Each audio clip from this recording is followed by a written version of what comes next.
What do you say then to those critics, and a lot of them are fellow law enforcement officers, who say you guys didn't handle the situation properly, and many people who, as tough as it might sound, consider you guys cowards with the way you acted that day?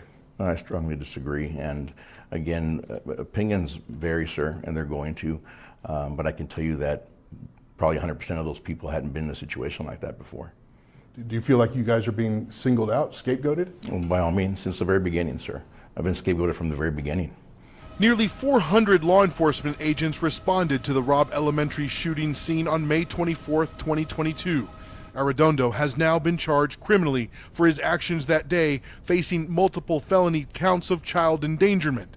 He and his lawyer, Paul Looney, sat down with CNN and spoke for more than an hour about the shooting. I keep thinking about, what are the questions that the victims' families would want to ask you? And I think ultimately it all kind of boils down to is like, how come officers didn't go into that room sooner? Right. What do you say to those families? If you look at the body cam footage, there was no hesitation, and myself and the first handful of officers that went in there and went straight towards the hot zone, as you may call it, and took fire. And then at that point, we worked with what we had. The protocols of, as I understand it, of active shooter training is you go after the gunman and you focus on the gunman until he or she is taken out. That didn't happen in this case. Why not?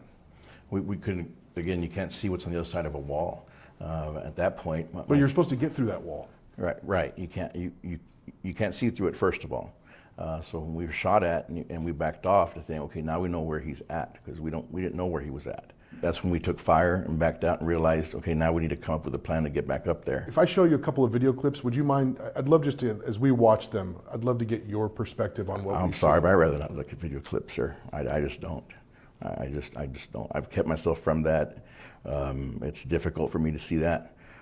These are my children too, and people don't understand that. We went down the hallways every day and stressed about keeping doors locked, stressed about being vigilant, and the less I see of those, sir, that I don't have to, the better for me.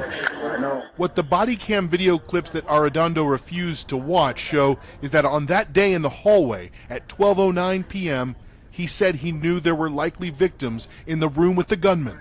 As soon as I clear this room, I'm going to verify what's been vacated, guys, before we do any kind of reaching.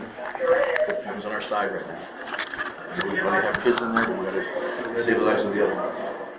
In that moment when lives were at stake, why did you think time was on your side? I don't recall making that statement. I'm sorry. There's some things that you don't recall while you're in that hallway. As we've watched body cam footage of what happened and how those 77 minutes unfolded inside Robb Elementary, you're on those tapes constantly giving orders to other officers. We're going to clear out before we do any reaching. We're going to clear out these kids. The sense is that those officers were deferring to you as the lead officer. So why shouldn't you bear the brunt of the responsibility of how all that unfolded?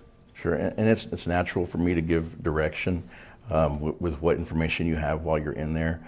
And again, limited information was there on the inside. No entry till the chief of police gives you the permission there. Arredondo now claims there were state police officers from the Texas Department of Public Safety who arrived after him, who should have set up an incident command post and taken control of the scene. The guidebook tells you the incident commander does not stand in a hallway and get shot at. Incident commander is someone that's not in the hot zone and is in another location. You ready for friendlies? No, wait, nobody entry. Do you think you made any mistakes that day? Again, that's a hindsight statement. You can think all day and second guess yourself. I know we did the best we could with what we had, and by running into that building and not leaving there and doing what we could or doing what I could and what the other officers could, it was the best we could with the situation we had and the information we had.